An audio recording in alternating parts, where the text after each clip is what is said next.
But, in my opinion, the origin of so great a city and the establishment of an empire next in power to that of the gods was due to the fates.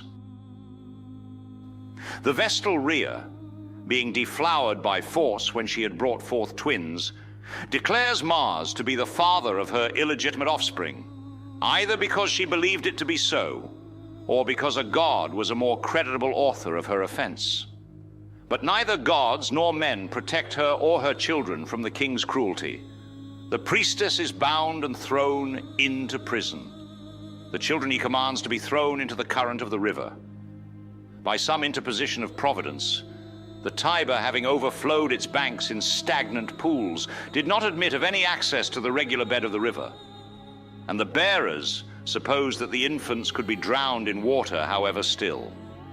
Thus, as if they had effectually executed the king's orders, they exposed the boys in the nearest land flood, where now stands the Ficus Ruminalis. They say that it was called Romularis. The country thereabout was then a vast wilderness.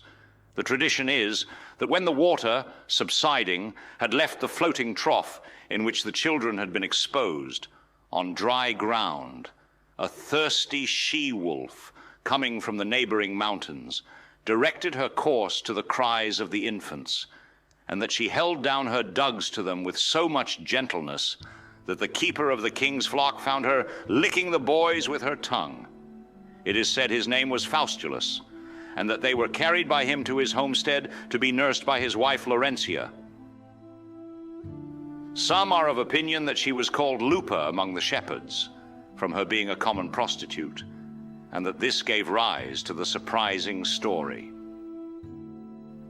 The children thus born and thus brought up, when arrived at the years of manhood, did not loiter away their time in tending the folds or following the flocks, but roamed and hunted in the forests.